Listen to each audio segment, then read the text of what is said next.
अस्सलामुअलैकुम। उम्मीद है आप सब खैरियत से होंगे और लेक्चर्स को भी बहुत अच्छे से प्रिपेयर कर रहे होंगे। जो आज का हमारा लेक्चर है वो है केमिकल इक्विलिब्रियम। इक्विलिब्रियम है, इक्विलिब्रियम जहाँ पे भी रिवर्सिबल रिएक्शन है वहाँ पे हम इक्विलिब्रियम टर्म जो है ये यूज़ करते हैं। और यहाँ पे भी है कि equilibrium represents the state of reversible reaction. Equilibrium reversible reaction की स्टेट को रिप्रेजेंट करता है। इसकी दो टाइप्स का होता है equilibrium, static equilibrium and dynamic equilibrium. Static equilibrium को हम मैकेनिकल इक्विलिब्रियम भी कहते हैं। और स्टैटिक का मतलब हमें पता है कि रुक जाना, और डायनेमिक का मतलब मुतहरक है, मतलब हरकत में रहना। तो स्टैटिक वो है जब रेट ऑफ फॉरवर्ड मतलब रिएक्शन हो रहा है तो होते होते मतलब वो स्टॉप हो जाए, एक पॉइंट पे जाके वो स्टॉप हो जाए, उसके बाद कोई चेंज ना आए। डायनेमिक इक्विलिब्रियम वो होता है जब rate of forward reaction and rate of reverse reaction दोनों सेम रेट पे जो है फॉरवर्ड और रिवर्स दोनों सेम रेट पे होना शुरू हो जाए, वो हमारे पास होता है डायनेमिक इक्विलिब्रियम। अब इसकी कुछ करैक्टरिस्टिक्स हैं। इक्विलिब्रियम पे कंसंट्रेशन रिमेन सेम रहती है, कंसंट्रेशन में कोई चेंज नहीं आती कि कम ज़्यादा हो जाए, कि इक्विलिब्रियम पे कम ज़्यादा हो जाए, ऐसा नहीं है। और क्लोज्ड वेसल हो तब इक्विलिब्रियम ऑपरेट करता है। लाइक अगर वेसल ओपन होगी तो जितने भी जो भी हम रिएक्शन कर रहे हैं उसमें कोई गैशियस स्पीशीज़ इन्वॉल्व हैं तो वो इवेपोरेट हो जाएंगी। जो हमारी फ्लास्क है, वेसल है, उससे बाहर निकलने का ख़दशा होगा और फिर हम ये नहीं देख पाएंगे कि कितने रिएक्टेंट्स प्रोडक्ट में कन्वर्ट हुए हैं और प्रोडक्ट्स वापस रिएक्टेंट में आए हैं। मीन्स कि सारा कुछ डिस्टर्ब हो जाएगा। That's why equilibrium closed vessel में होना चाहिए। If there is any gaseous species अगर हो रिएक्टेंट में, catalyst does not change the equilibrium position. हमें पता है जी कैटालिस्ट तो जो है ना कंसंट्रेशन को चेंज करता है ना इक्विलिब्रियम पोजीशन को, जस्ट उसका काम क्या होता है, एक्टिवेशन एनर्जी को कम करके अगर रिएक्शन स्लो हो रहा है तो उसको दोनों रेट्स को, रेट ऑफ फॉरवर्ड और रेट ऑफ रिवर्स रिएक्शन को स्पीड अप कर देना। Free energy change is zero, और फ्री एनर्जी चेंज भी इसमें ज़ीरो है। लाइक कोई एमसीक्यूज आ जाए इक्विलिब्रियम में free energy change is that options दिए हों तो ये आपको पता होना चाहिए, फ्री एनर्जी चेंज इसमें ज़ीरो होता है। कुछ एग्जांपल्स हैं यहाँ पे रिवर्सिबल एंड इरिवर्सिबल रिएक्शंस की। रिवर्सिबल में आ रहा है reaction between hydrogen and iodine, ये बहुत फेमस है। 10th से अब तक आपने ये पढ़ा है रिवर्सिबल में। और synthesis of ammonia bye Haber's process, ये भी आपको पता है, ये भी रिवर्सिबल है।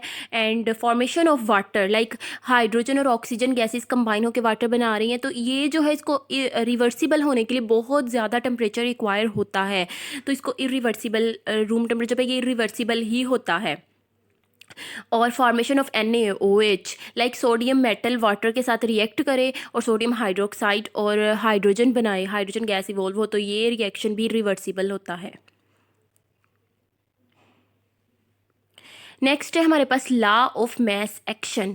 लॉ ऑफ मैस एक्शन ये भी जो है हम यहाँ पे जब रिवर्सिबल रिएक्शन की बात आती है तो उसके ऊपर ये लॉ जो है इम्प्लीमेंट होता है। इस लॉ को प्रपोज्ड किया था CM गुलबर्ग एंड P वेग ने इन 1864 में। अच्छा, इस लॉ के अकॉर्डिंग क्या होता है कि rate is directly proportional to the product of active masses of the reactants at constant temperature. कि रेट जो है, रिएक्शन रेट, वो जो प्रोडक्ट यहाँ पे है मल्टीप्लिकेशन, एक्टिव मैसेज मतलब यहाँ पे है कंसंट्रेशन, प्रोडक्ट यहाँ पे क्या है मल्टीप्लिकेशन एंड एक्टिव मैसेज है हमारे पास कंसंट्रेशन। यानी कि जो रेट है वो डायरेक्टली प्रोपोर्शनल है जो रिएक्टेंट्स हैं उनकी जो कंसंट्रेशन है उसकी मल्टीप्लिकेशन के। और कंसंट्रेशन एक्टिव मैसेज को मैंने आपको बताया कि यहाँ पे एक्टिव मैसेज कंसंट्रेशन है और कंसंट्रेशन का यूनिट है मोल पर DM³ अब लेट्स सपोज कि हमारे पास एक रिएक्शन है, इसको समझने के लिए ए रिएक्टेंट है जिसके A मोल्स रिएक्ट कर रहे हैं B रिएक्टेंट के B मोल्स के साथ, और प्रोडक्ट C और D दे रहे हैं, और C के C मोल हैं एंड D के D मोल्स हैं। ये एरो जो है मिसप्लेस हो गया है, इसको ऊपर आना था। फिर जब हम रेट लिखेंगे तो रेट ऑफ फॉरवर्ड रिएक्शन क्या होगा, डायरेक्टली प्रोपोर्शनल का साइन ख़त्म करके यहाँ पे डायरेक्टली जो है कांस्टेंट लगा दिया गया है KF, जो कि कांस्टेंट है फॉरवर्ड रिएक्शन का। तो ये यहाँ पे जो ब्रैकेट्स हैं यहाँ पे भी स्क्वायर ब्रैकेट्स आनी है, इस तरह की ब्रैकेट आपने पुट नहीं करनी। तो ये स्क्वायर ब्रैकेट होगी तो फॉरवर्ड रिएक्शन है तो ये रिएक्टेंट्स पे डिपेंड करेगा। तो हमने रिएक्टेंट्स A एंड B है तो हमने लिखा A प्रोडक्ट ऑफ A और B, और जो उनके मोल्स थे वो ऊपर एक्सपोनेंट्स में जाएंगे। उसके बाद है रेट ऑफ रिवर्स रिएक्शन। अगर हम देखें तो वो प्रोडक्ट की कंसंट्रेशन पे डिपेंड करेगा कि डायरेक्टली प्रोपोर्शनल होगा। तो यहाँ पे भी डायरेक्टली प्रोपोर्शनल का साइन ख़त्म करके कांस्टेंट यूज़ कर लिया है KR, जो कि कांस्टेंट है रिवर्स रिएक्शन का। और फिर यहाँ पर भी CD यूज़ कर लिया गया है और उनके मोल्स जो है वो पावर में आएंगे। इक्विलिब्रियम पे क्या होगा कि रिवर्स और फॉरवर्ड दोनों रिएक्शंस जो हैं वो इक्वल हो जाएंगे, और हमारे पास क्या होगा, रेट ऑफ फॉरवर्ड जो है वो किसके इक्वल है, ये हमारे पास इक्वेशन हम लिख देंगे, और रेट ऑफ रिवर्स क्या है ये इक्वेशन लिख देंगे। अब जब हम इसको पूरी तरीके से सॉल्व करेंगे तो हमारे पास आ जाएगा कि अगर हम लिखें RF ओवर RR, तो हमारे पास ये इक्वल आ जाएगा KF ओवर KR। अब KF जो था इनकी अगर हम वैल्यूज़ पुट कर दे तो AB इंटू CD आ जाएगा। मतलब ये है जो KF ओवर KR होगा, ये हमारे पास इक्विलिब्रियम कांस्टेंट है। जब आप इसको सॉल्व करेंगे तो ये तो ऐसा आया है कि फॉरवर्ड का ऊपर आया है, रिवर्स का ऊपर आया है, लेकिन इसके इक्वल जो प्रोडक्ट्स होंगी हमारे पास वो ऊपर आएंगी KC के एक्सप्रेशन में। मीन्स CD जो प्रोडक्ट्स हैं ये नोमिनेटर में आएंगी और AB जो है रिएक्टेंट्स वो डिनोमिनेटर में आएंगे। तो ये हमारे पास था KC की वैल्यू।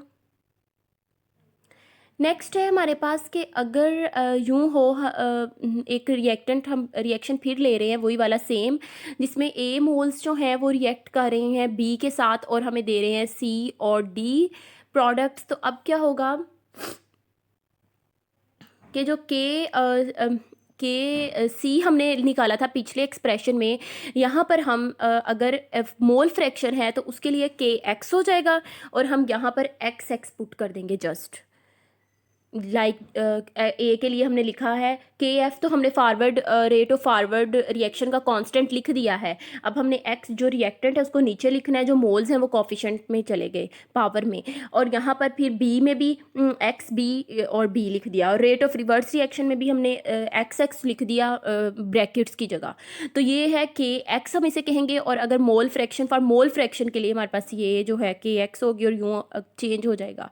अब इसी रिएक्शन के अकॉर्डिंग अगर हम गैसेस के लिए ले रहे हैं K, तो उसके लिए KP आएगा, P partial pressure for gases KP आएगा। तो यहाँ पर हम X को अब P से रिप्लेस कर देंगे तो ये KP हो जाएगा। अब इसकी आपको समझ आ ही रही है, P जो है X की जगह बस P लिखा है, और बाद में जो रिएक्टेंट्स हैं उनको एज सच लिख दिया गया है, और जो मोल्स हैं वो ऊपर पावर में चले गए हैं, और रिवर्स में भी रिएक्टेंट्स को प्रोडक्ट्स को एज सच लिख दिया है, DD और मोल्स पावर में लिख दिए हैं। अब अगर हमारे पास एक नॉन आइडियल रियल सोल्यूशन है, उसके लिए हम KC लेते हैं, यहाँ पे KA आएगा। हम KA लेते हैं लाइक यूँ कह लें कि A एक्टिविटी है। यहाँ पे जो होता है हमारे पास नॉन आइडियल सोल्यूशंस जो हैं उनके लिए KA लेते हैं, जो कि एक्चुअल कंसंट्रेशन एक्सप्रेस्ड के बराबर है। KA हमारे पास क्या है, एक्टिविटी, और ये एक्चुअल कंसंट्रेशन एक्सप्रेस्ड मतलब इसको कहते हैं कि जो एक्चुअल कंसंट्रेशन है। लाइक अगर हमारे पास कंसंट्रेटेड सोल्यूशन हो, बहुत ज़्यादा कंसंट्रेटेड सोल्यूशन हो, तो पहले जो हमारे पास सोल्यूशन था उसमें जो कुछ पार्टिकल्स होंगे, लाइक सपोज हमारे पास पहले सोल्यूशन था वो इतना कंसंट्रेटेड नहीं था, उसमें जितने पार्टिकल्स थे लाइक 6.02 मल्टीप्लाई 10⁻23 होते हैं ना एक मोल में, तो उतने नंबर ऑफ पार्टिकल्स थे। लाइक अब कंसंट्रेटेड सोल्यूशन हो गया, उसमें पार्टिकल्स की जो तादाद थी वो पहले की निस्बत ज़्यादा हो गई है। अब जो पहले हम 10 पार्टिकल्स थे उनको हम स्टडी कर रहे थे, अब उस एक पार्टिकल के साथ और बहुत ज़्यादा पार्टिकल्स जो हैं वो कंबाइन हुए पड़ेंगे, तो एक्चुअल पार्टिकल्स जो हैं वो हम वहाँ पे स्टडी करने मुश्किल हो जाएंगे।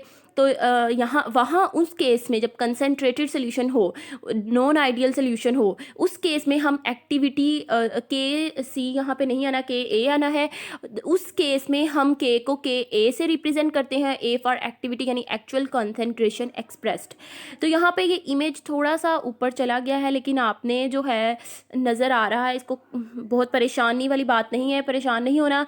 यहाँ पे बस यही लिखा है, जो जैसे कि ऊपर दोनों एक्सप्रेशंस दिए हुए हैं ना, जस्ट लाइक ऐसे ही यहाँ पे पी को अब ए के साथ रिप्लेस कर दिया गया है। के एफ हमारे पास क्या है, रेट ऑफ फॉरवर्ड रिएक्शन, और ए जो है वो एक्टिविटी है, तो फिर हमने वैसे ये नीचे ए लिखा हुआ है। इस रिएक्शन के लिए लिख रहे हैं तो ए जो है हमारे पास रिएक्टेंट है, ए और ऊपर जो है मोल्स हमने लिख दिए हैं उसके पावर में, ए की पावर में मोल्स लिख दिए हैं जो कि ए है। और फिर दूसरी यहाँ पर बी लिखा हुआ है, कैपिटल बी, और यहाँ पर भी के आर, यहाँ पे ए में जो नीचे शो नहीं हो रहा वो डी ही है, कैपिटल डी, और इस यहाँ पर जो नहीं शो हो रहा वो सी है, कैपिटल सी। तो इससे बहुत जो है वो परेशान नहीं होना, ये बस इतना सा ही था और नीचे कुछ नहीं है। इमेज ऊपर चला गया है लेकिन ठीक तरीके से ही पुट किया गया था। खैर, उसके बाद हमारे पास है रिलेशनशिप्स, जो मैंने आपको बताए हैं, के पी और के एक्स, के ए, के सी, ये इन सब के दरमियान रिलेशन। और हाँ, एक और है के एन।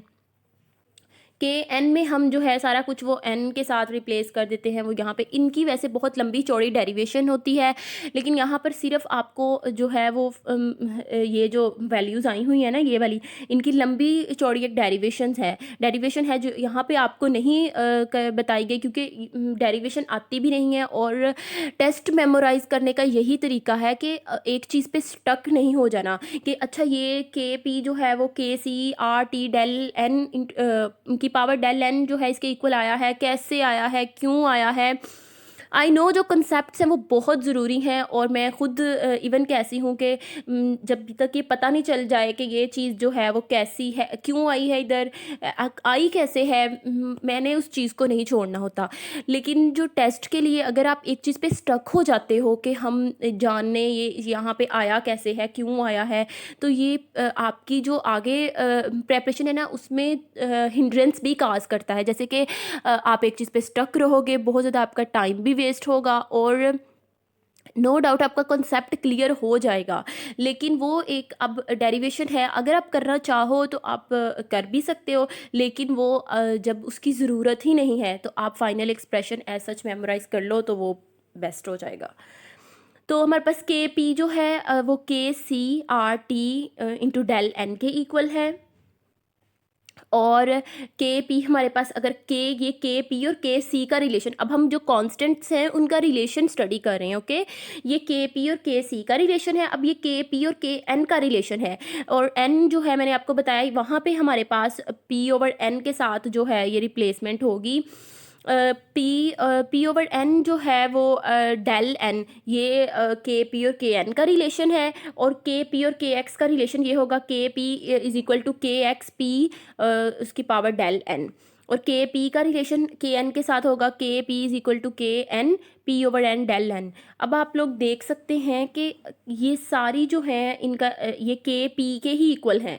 इसका मतलब आप इसको इजीली स्टडी करने के लिए ऐसा कर सकते हैं ना कि के P is equal to K C R T into del N is equal to K N P over N into del N is equal to K X P del N, क्योंकि ये तो फिर सेम आ गई है। तो यहाँ पर आप जो है उसका जो है वो कर सकते हैं, इन तीनों के इक्वल जो है वो के पी है इजीली स्टडी करने के लिए। तो यहाँ पे जो है हमारे पास ये जो है कुछ पॉइंट साइड पे लिखा है, इसको हम देखते हैं कि डेल एन क्या है। डेल एन ये सबकी पावर है, अगर डेल एन ज़ीरो हो तो ये फैक्टर, इन फैक्टर्स की पावर क्या हो जाएगी, ज़ीरो। और हमें पता है कि जिस चीज़ की पावर ज़ीरो हो जाए वो वन के इक्वल हो जाता है, तो फिर ये वन के इक्वल हो जाएगा, तो दो कांस्टेंट्स हर केस में, हर इक्वेशन में दो कांस्टेंट इक्वल हो जाएंगे अगर डेल एन की वैल्यू ज़ीरो हो। अगर डेल एन की वैल्यू पॉजिटिव होगी तो क्या होगा, यही बहुत इंपॉर्टेंट बात है, इसको ध्यान से भी सुने, और ये एमसीक्यूज़ में पूछी गई है। डेल एन की वैल्यू पॉजिटिव हो तो क्या इफेक्ट पड़ेगा, डेल एन की वैल्यू पॉजिटिव होगी तो ये जो हमारा पूरा एक्सप्रेशन है आर टी वाला और इधर पी ओवर एन वाला, इधर पी और इधर इधर भी पी ओवर एन, तो ये क्या होगा, ये ज़्यादा हो जाएगा। लाइक अगर पावर पॉजिटिव में होगी तो ये एक्सप्रेशन ज़्यादा हो जाएगा। एज अ रिज़ल्ट के सी को कम होना पड़ेगा, क्योंकि इन दोनों की प्रोडक्ट के पी के इक्वल है। अगर हम कह रहे हैं कि एक दो चीज़ें हैं उनकी प्रोडक्ट 100 के इक्वल है, तो अगर हम कह रहे हैं कि 10 को 10 से मल्टीप्लाई करें, दोनों को 10 लिया हुआ है, तो वो इक्वल 100 के आ रहा है। अब हम कह रहे हैं कि एक चीज़ जो है वो 20 हो गई है, अब 20 मल्टीप्लाई 10 करेंगे तो वो तो 100 से अब ज़्यादा हो जाएगा। तो अब हमें, अगर हमने एक चीज़ 20 ले ली है तो दूसरी ऑब्वियसली कम करनी पड़ेगी ताकि दोनों की मल्टीप्लिकेशन 100 के इक्वल आ जाए। यहाँ पर भी यही केस है, जब इसकी वैल्यू पॉजिटिव हो जाएगी और ये हमारे पास इंक्रीज़ कर जाएगा तो हमें के सी की वैल्यू को कम करना पड़ेगा ताकि इनका प्रोडक्ट के पी के इक्वल आ सके। तो अगर आप इस तरह एमसीक्यूज आ जाता है कि del n, if del N is equal to positive, value of del N is positive, then what happens to the constant K P K N K X, तो उसकी वैल्यू के पी की तो खैर नहीं, के एन के एक्स के सी, इनकी वैल्यू इंक्रीज़ होगी। और अगर ये डेल एन नेगेटिव होगा तो ऑब्वियसली ये फैक्टर नेगेटिव में चला जाएगा, तो उसके सब कुछ वाइस वर्सा हो जाएगा। उस केस में जो कांस्टेंट्स हैं उनकी वैल्यू इंक्रीज़ कर जाएगी। होप सो आपको ये पॉइंट अच्छे से समझ आ गया होगा। नेक्स्ट जो है ये बहुत ही है कि यूनिट ऑफ के सी, कुछ जो है पूछा जाता है यूनिट ऑफ के सी, तो कह देते हैं कि नो यूनिट। हाँ, के सी के यूनिट्स हो भी सकते हैं और नहीं भी हो सकते हैं। अब ये डिपेंड करता है, अगर हमारे पास जो है कोई ऐसी इक्वेशन है यहाँ पे जिसके रिएक्टेंट्स में और प्रोडक्ट्स में सेम नंबर ऑफ मोल्स हैं, तो उस केस में यूनिट ऑफ के सी नहीं होगा, के सी का कोई यूनिट नहीं होगा, क्योंकि जितने मोल्स इधर हैं और जितने उधर हैं, हम कंसंट्रेशन के यूनिट्स पुट करेंगे इसमें भी, और जो भी आएगा, जैसे लाइक यहाँ पे इसका स्केयर है और यहाँ पर भी, यहाँ पे ये एक अगर हाइड्रोजन का होता और एक ही नाइट्रोजन का, तो इसका भी स्केयर होता, तो स्केयर जो है वो स्केयर से कैंसिल हो जाता, तो कोई यूनिट ना बचता। लेकिन अगर हमारे पास ऐसी इक्वेशन हो जिसमें नंबर ऑफ मोल्स इक्वल ना हो, लाइक यहाँ पे रिएक्टेंट में जो है वो 4 हैं और प्रोडक्ट में 2 हैं। अब केसी एक्सप्रेशन हमें पता है, ऐसे लिखते हैं, जो साथ हमारे पास है मोल्स वो ऊपर कोफिशिएंट में जाएंगे और प्रोडक्ट ऊपर आएंगे नोमिनेटर में और रिएक्टेंट डिनोमिनेटर में आएंगे, ऐसे हम केसी एक्सप्रेशन लिखते हैं।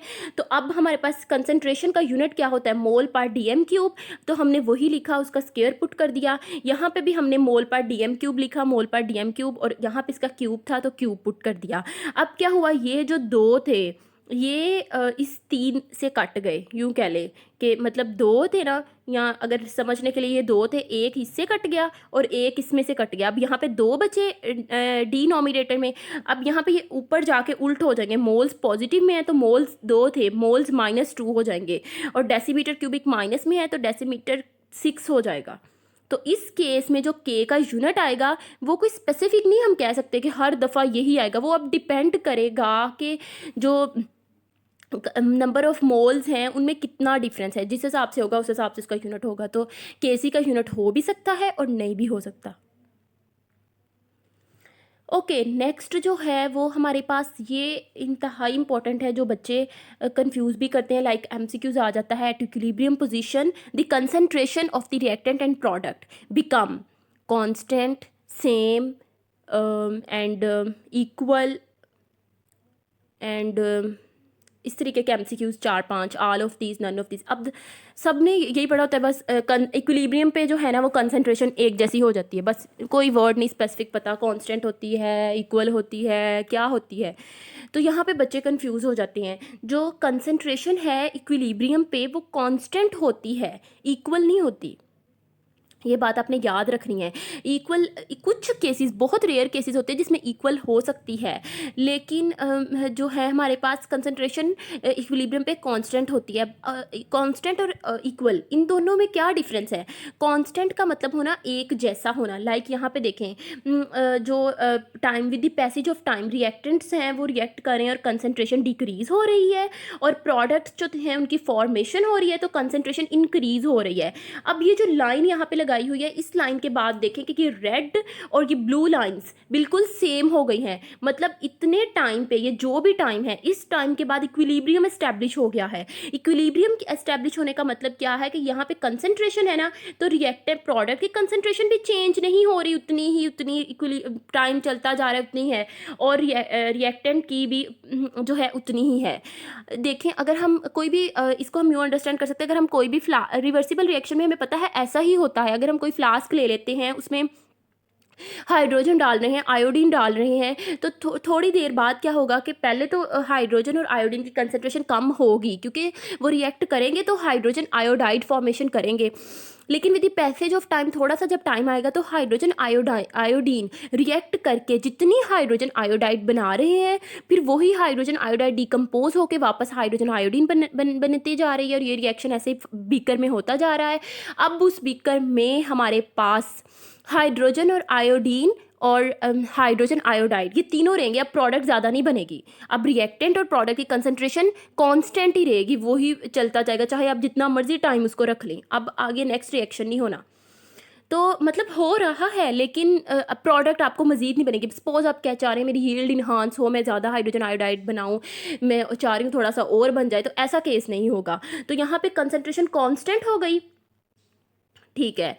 अब जो हमारे पास है, अगर कुछ केस ऐसा होता है, यहाँ पर भी अगर हम देखें, इस केस में भी तो रिएक्टेंट्स जो हैं उनकी concentration with the passage of time कम होती जा रही है, प्रोडक्ट की कंसंट्रेशन जो है वो ज़्यादा होती जा रही है। लेकिन यहाँ पर जो है प्रोडक्ट की कंसंट्रेशन जो है वो बहुत ज़्यादा नहीं हुई। देखें, ये कंसंट्रेशन है ना हमारे पास, तो ये अब रिएक्शन पे भी डिपेंड करता है। ओ सॉरी, रिएक्शन पे भी डिपेंड करता है कितने रिएक्टेंट्स बन रहे हैं, कितने। यहाँ पे प्रोडक्ट की कंसंट्रेशन ज़्यादा बन रही है, यहाँ पे प्रोडक्ट की कंसंट्रेशन कम बन रही है। सो इस केस में हमारा केसी जो होगा वो स्मॉल होगा इस केस में। तो लेकिन इसको मैं बाद में स्टडी करती हूँ, पहले हम ये इक्वल वाली ही बात देख लेते हैं। तो इसमें कंसंट्रेशन, इसमें भी और इसमें भी कंसंट्रेशन कांस्टेंट रही है, कांस्टेंट हो गई है एक पॉइंट के बाद, जो कि इस ग्राफ में ये पॉइंट था, इस ग्राफ में ये पॉइंट था। अगर अब हम यूँ करें कि एक और ग्राफ जो कि यहाँ पे ड्रा नहीं है, सपोज कि ये लाइन ऐसी है और ये ऊपर वाली लाइन भी बिल्कुल साथ जुड़ी हुई है, यहाँ पे इस पॉइंट के बाद दोनों लाइन साथ जो हैं बिल्कुल मैच हो जाती हैं, तो वो वाला ग्राफ ये शो करेगा कि इनकी कंसंट्रेशन इक्वल हो गई है। और हम देखते हैं ऐसे ग्राफ पाए जाते हैं, हमने पढ़े भी हैं। सो रेयर केसेस में कंसंट्रेशन इक्वल हो जाती है, लेकिन most of the cases concentration equilibrium पे कांस्टेंट होती है। और याद रखेंगे कि केसी जो है टेम्परेचर पे डिपेंड करता है, टेम्परेचर के साथ वेरी करेगा। और अगर हमारे पास केसी की वैल्यू ग्रेटर देन 1 से ज़्यादा होगी तो प्रोडक्ट्स फेवर होंगे। केसी क्या है, मैंने आपको बताया, हम केसी का एक्सप्रेशन लिखते हैं, लाइक अभी पीछे हमने देखा। हाँ, हम केसी का एक्सप्रेशन कैसे लिखते हैं, प्रोडक्ट्स आते हैं नोमिनेटर में और रिएक्टेंट्स डिनोमिनेटर में। तो अब हम जब यूं ही लिखेंगे तो केसी जब ग्रेटर देन 1 होगा, इसका मतलब जो उसके नोमिनेटर में रेशियो में जो नोमिनेटर में चीज़ है वो ज़्यादा है, और नोमिनेटर में क्या है, प्रोडक्ट, तो फिर प्रोडक्ट्स फेवर्ड होंगे और रिएक्शन कंप्लीशन की तरफ जाएगा। अगर केसी की वैल्यू स्मॉल है तो मतलब नोमिनेटर में जो है जो भी चीज़, अब हमें पता है केसी के केस में नोमिनेटर में प्रोडक्ट है तो वो कम होगी, रिएक्शन जो है वो फेवर्ड होगा, हार्डली प्रोसीड होगा, और रिएक्टेंट्स फेवर्ड होंगे, प्रोडक्ट की कंसंट्रेशन कम होगी। नेक्स्ट है ली शार्टलेयर्स प्रिंसिपल, जो कि ये होता है कि if the change is applied to this system at equilibrium system will go against this change. अगर कोई भी चेंज अप्लाई कर दिया जाता है तो अब सिस्टम अपने आप को झट से ऐसे मैनेज करने की कोशिश करेगा कि उस चेंज को जो है नलीफाई कर दे, उसके इफेक्ट को ख़त्म कर दे। अब जो है, अब कौन कौन सी चीज़ें हैं, कौन कौन से स्ट्रेसेस हैं, चेंज हैं जो अप्लाई किए जा सकते हैं। Change in concentration, change in pressure and volume, आगे देखेंगे हम चेंज इन टेम्परेचर और चेंज इन कैटालिस्ट, इतने हम अप्लाई कर सकते हैं। चेंज इन कंसंट्रेशन क्या है, या तो हम रिएक्टेंट्स साइड पे रिएक्टेंट्स की एडिशन कर दें या प्रोडक्ट साइड से प्रोडक्ट को रिमूव कर दें। ये आपने ध्यान से सुननी है, बातें बहुत इंपॉर्टेंट है, इसीलिए मैं आहिस्ता आहिस्ता समझा रही हूँ। तो रिएक्टेंट्स को ऐड करना या प्रोडक्ट को ऐड करना, या रिएक्टेंट्स को रिमूव करना या प्रोडक्ट्स को रिमूव करना, यही है ना कंसंट्रेशन को चेंज कर देना, मतलब यहाँ कम कर दो या ज़्यादा कर दो। अब जो हमारे पास ऐसा आ जाएगा दोनों केसेस, दोनों ऑप्शंस के, या तो हम रिएक्टेंट्स को ऐड कर रहे हैं या प्रोडक्ट को रिमूव कर रहे हैं, तो रिएक्शन फॉरवर्ड ही जाएगा। अपने आप को क्या करने के लिए हमने पढ़ा कि जब चेंज अप्लाई करेंगे तो सिस्टम क्या करेगा, अपने आप को उस चेंज के अगेंस्ट जाएगा, उसको उसके स्ट्रेस चेंज को ख़त्म करेगा, उसको इफेक्ट को नलीफाई करेगा। तो जब हम ये दो काम करेंगे, या रिएक्टेंट्स ऐड करेंगे या प्रोडक्ट रिमूव करेंगे, तो रिएक्शन फॉरवर्ड जाएगा। क्योंकि देखें, जब हम रिएक्टेंट्स ऐड करेंगे तो सिस्टम क्या करेगा, रिएक्टेंट्स को कम करने की कोशिश करेगा। अब रिएक्टेंट्स कम तभी होंगे जब ज़्यादा से ज़्यादा रिएक्ट हो करके ज़्यादा से ज़्यादा प्रोडक्ट बने। तो प्रोडक्ट फॉर्मेशन फॉरवर्ड डायरेक्शन में ही हो रही है, तो रिएक्शन फॉरवर्ड जाएगा। अब अगर हम प्रोडक्ट रिमूव कर रहे हैं तो सिस्टम क्या करेगा, इस इफेक्ट को करने के लिए, नलीफाई करने के लिए प्रोडक्ट की एडिशन, प्रोडक्ट ज़्यादा से ज़्यादा चाहेगा कि ज़्यादा से ज़्यादा बने, इफेक्ट ये वाला कम हो, तो फिर भी रिएक्शन फॉरवर्ड में जाएगा, क्योंकि फॉरवर्ड में जाके ही प्रोडक्ट बनेंगे। और अगर इससे हम दूसरा ऑप्शन कर लेते हैं, या तो रिएक्टेंट्स रिमूव कर देते हैं या प्रोडक्ट ऐड कर देते हैं, तो रिएक्शन बैकवर्ड जाएगा। क्योंकि रिएक्टेंट्स रिमूव करेंगे तो सिस्टम क्या चाहेगा कि ज़्यादा से ज़्यादा रिएक्टेंट्स हों, तो बैकवर्ड जाएगा। प्रोडक्ट डिकम्पोज होकर रिएक्टेंट बनाएंगे तो तभी रिएक्टेंट्स ज़्यादा होंगे, तो रिएक्शन बैकवर्ड गया। और अगर प्रोडक्ट्स ऐड कर देते हैं तब भी क्या करेगा सिस्टम, प्रोडक्ट रिमूव करने की कोशिश करेगा। प्रोडक्ट रिमूव तभी होंगे जब रिएक्शन बैकवर्ड जाएगा। ये आपने इंपॉर्टेंट है, ये अपने याद रखना है कि अगर एमसीक्यूज आता है कि removal of the product leads to the that reaction goes on forward backward, none of these, कुछ भी, तो आपको ये पता होना चाहिए। फॉर एग्जांपल यहाँ पे एग्जांपल एक दी गई थी कि हाइड्रोलिसिस ऑफ BiCl3, अगर हम देखें तो इसमें हम BiCl3 का रिएक्शन करा के BiOCl फॉर्मेशन हो रही है, और फिर हम साथ HCl भी बन रहा है, तो HCl प्रोडक्ट में बन रहा था, हम उसकी प्रोडक्ट को ऐड कर रहे थे। तो हम देख रहे थे कि प्रोडक्ट HCl ऐड है, प्रोडक्ट एडिशन रिएक्शन को कहाँ लेके जाती है, बैकवर्ड में। तो ये रिएक्शन बैकवर्ड में जा रहा था। यहाँ पे एडिशन जो है वो ली शार्टलेट प्रिंसिपल के अकॉर्डिंग जो सिस्टम था वो अपने आप को इक्विलिब्रियम की तरफ दोबारा लेके आना चाह रहा था, तो फिर रिएक्शन बैकवर्ड गया। और ये स्यूडो फर्स्ट ऑर्डर रिएक्शन है, हम पढ़ चुके हैं कि एक्चुअल में लग रहा था कि ये जो है रेट देखने में कि ये 2 पे डिपेंड कर रहा है, पर वो 1 पे डिपेंड कर रहा था। तो ये स्यूडो फर्स्ट ऑर्डर है। ये थोड़ा सा आपको रिकॉल करने के लिए मैंने यहाँ पे मेंशन कर दिया था। नेक्स्ट है चेंज इन प्रेशर और वॉल्यूम। ये जो है ना फैक्टर, ये जो है only applied on gases. Time भी बहुत ज़्यादा हो रहा है, लेकिन मैं चाह रही थी कि इसको अच्छे से एक्सप्लेन करूँ। सो स्टूडेंट्स यूँ भी करते हैं जो बहुत ज़्यादा टाइम जो है, टाइम की वीडियोस होती हैं उसको बहुत यूँ कह लें ताहट से देखते हैं। तो मैं कोशिश करती होती हूँ कि तेज़ तेज़ बोल के टाइम उसका मैनेज करूँ, लेकिन फिर कुछ लोग इशू करते हैं कि समझ नहीं आती तेज़ बोलने से, इसलिए मैं आहिस्ता चाह रही थी। सो अब चेंज इन प्रेशर और वॉल्यूम, ये जो फैक्टर है ये सिर्फ अप्लाइड जो है गैसेस पे होता है, ये बात याद रखनी है आपने। और यहाँ पर भी वही चीज़, अगर प्रेशर इंक्रीज, आपको पता है प्रेशर और वॉल्यूम में क्या रिलेशन है, इनवर्स। प्रेशर इंक्रीज करने से वॉल्यूम कम होता है। चलें, ये चीज़ आपको पता चल गई। तो अब आप इंक्रीज प्रेशर करेंगे तो रिएक्शन वहाँ पे जाएगा जहाँ पे लेस मोल्स हो। लेस मोल्स का मतलब होता है कि वॉल्यूम थोड़ा होना, वॉल्यूम थोड़ा हो। अब यहाँ पे एक चीज़ याद रखिएगा, जैसे हमने चेंज इन कंसंट्रेशन में कह दिया कि अगर ये 2 ऑप्शंस होते हैं तो वो फॉरवर्ड ही जाएगा, लेकिन यहाँ पे हम ठोक के ये नहीं कह सकते कि अच्छा ये फॉरवर्ड ही जाना है और ये रिवर्स ही जाना है। यहाँ पे अब उसके मोल्स पे डिपेंड करता है। अगर प्रेशर इंक्रीज होगा तो लेस मोल्स की तरफ जाएगा। अब लेस मोल्स किधर है, आया कुछ रिएक्शन ऐसे होते हैं जिनमें रिएक्टेंट्स के मोल्स कम होते हैं, प्रोडक्ट के ज़्यादा बन रहे होते हैं।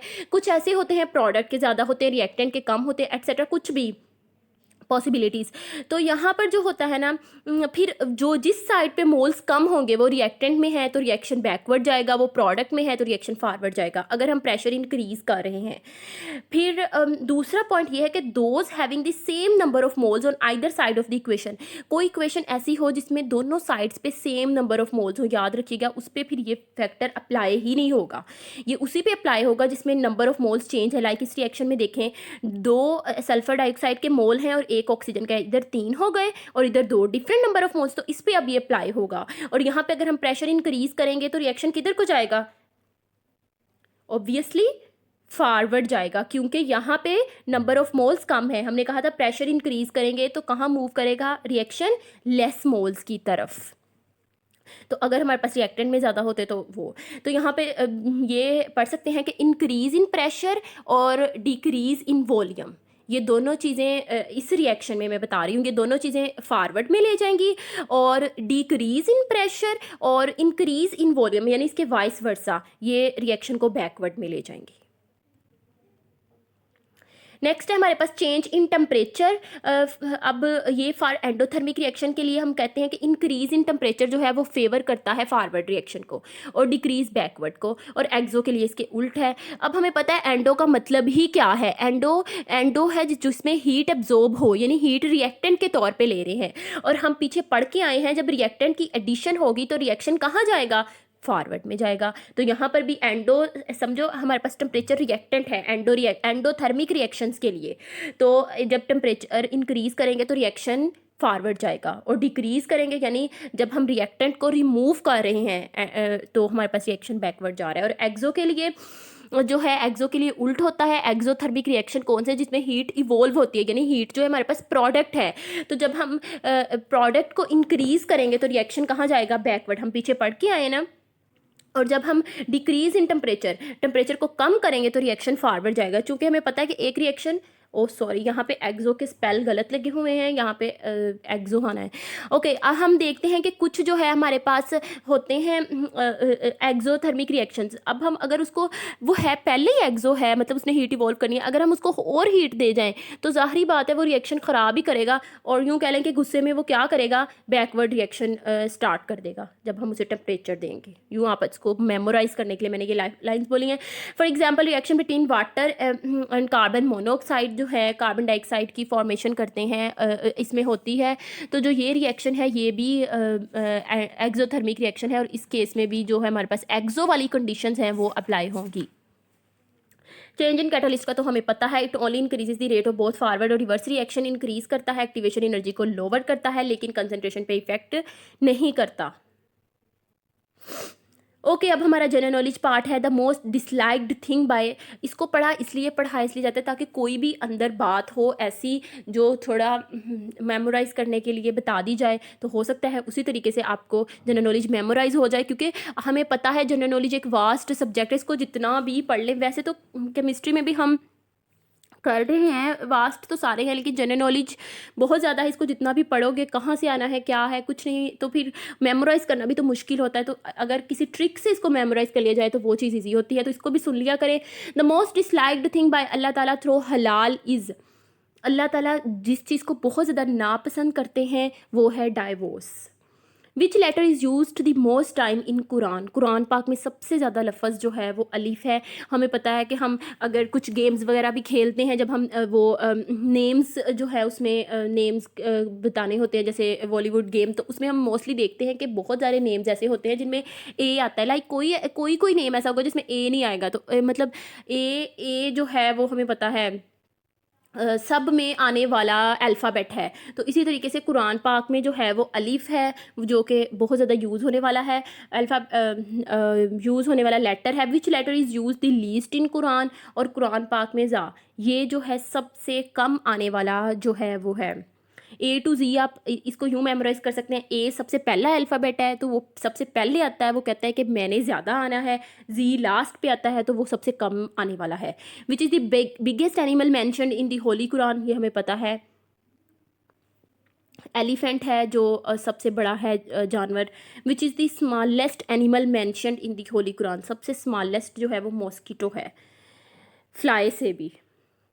Okay, how many words are in the smallest Surah Kausar of holy Quran. इसमें 42 वर्ड्स हैं। वैसे तो आप काउंट भी कर सकते हैं पर उसमें टाइम लग जाएगा वहाँ पे, तो 42 वर्ड्स हैं इसमें। Which surah of holy Quran is called the mother of Quran. Surah Fatiha को मदर ऑफ कुरान कहा जाता है, जैसे सूरह यासीन को कुरान पाक का दिल कहा जाता है। हाउ मैनी सूरह स्टार्ट विद अल्हम्दुलिल्लाह। 5 सूरत हैं कुरान पाक में, 5 जो अल्हम्दुलिल्लाह से स्टार्ट होती हैं। हाउ मैनी सूरह नेम इज़ ओनली 1 लेटर। कितनी सूरह हैं जिसमें एक ही लेटर का मतलब उनका नेम है। 3 सूरह हैं जिनमें एक ही लेटर का नेम है। हाउ मैनी सूरह स्टार्ट विद द वर्ड इन्ना।